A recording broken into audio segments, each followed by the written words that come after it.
The main battle tank of choice for the modern-day British Army, the Challenger 2 is an unusual beast. Thanks to British doctrinal reliance on high-explosive squash head rounds, the Challenger is the only NATO tank that uses a rifled gun, giving it excellent accuracy with its round of choice, if at the expense of ammunition variety. The Challenger's Dorsetshire armour provides it with incredible layers of protection, and the fact that not a single tank has been lost to enemy fire despite taking some serious punishment in Iraq is often held as proof as the Challenger being the best protected tank in service today. However, the Challenger is in the twilight of its service life, with the Challenger 3 officially announced, and the failure to export the tank to anyone save Oman means soon enough the Challenger 2 will be a thing of the past.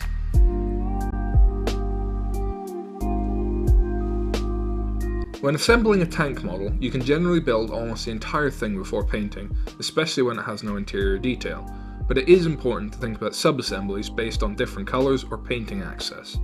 For this Challenger, I split it up into the hull, turret, road wheels, additional armour plates, skirts and tracks. I built the kit as per the instructions, removing and cleaning parts with clippers and files and assembling using plastic cement. As I'm going through, I'm marking the instructions parts where I'd need to repaint later, such as the machine gun or the outside of the road wheels.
Now that the various sub-assemblies were built, it was time to begin the painting process. I start by spraying a layer of primer across everything, which would both show any imperfections as well as helping paint to adhere.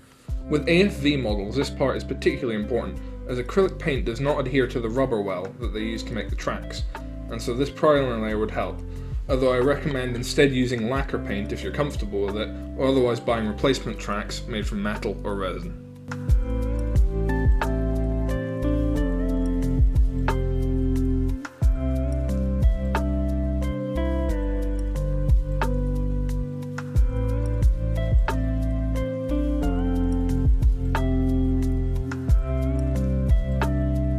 Once dry, I could then paint the main colour. As I was doing a desertized challenger, this would be a single flat sand yellow.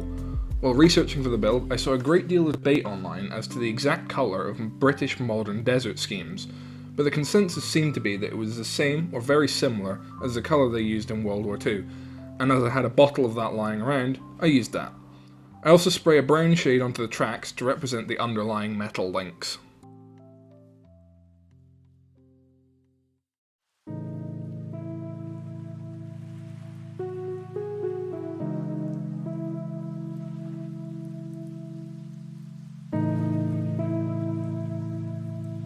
Now that the main colour was down, it was time to assemble the parts I'd left off, as well as painting in odd details. I begin with the road wheels, assembling them and painting in the rubber coating.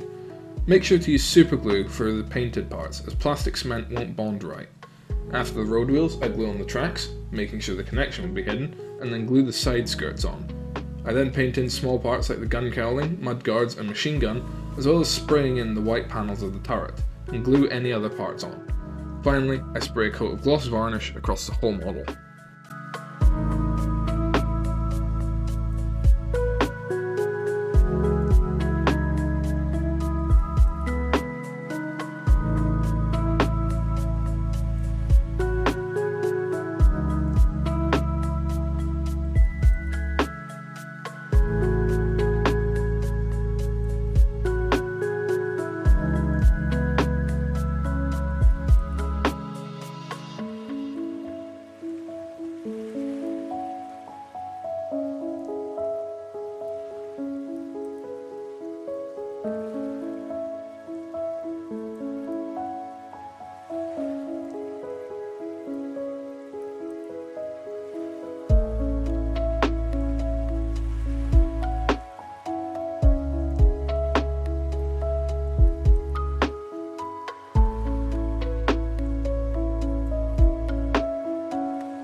Next, I could apply the transfers using some decal chemicals.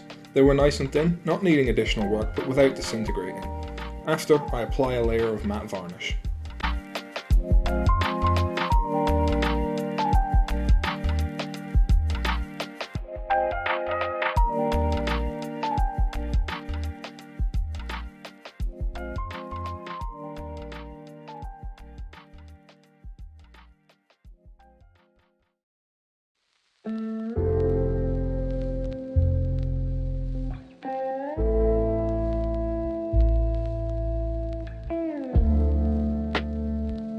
With all that done, it was time for weathering.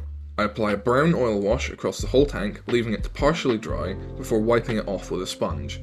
I then apply some black oil paint to the exhaust deck, as well as some white to the padding on the skirts, before blending them in with a flat brush.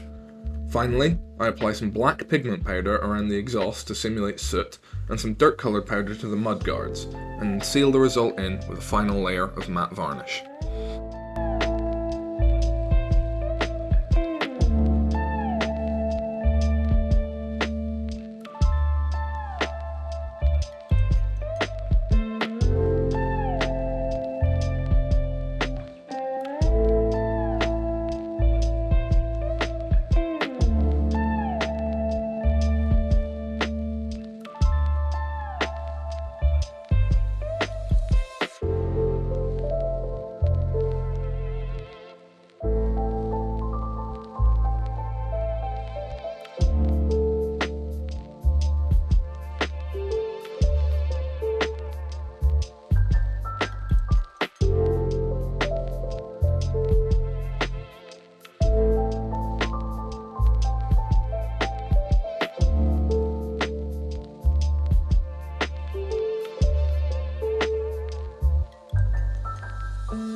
Finally, I add some radio wires. These aren't included in the kit, and it's recommended you use stretch sprue, but I don't like this method, so I instead use some aluminium wire, which I spray black with a spray can. Once glued on using some super glue, the tank is finished.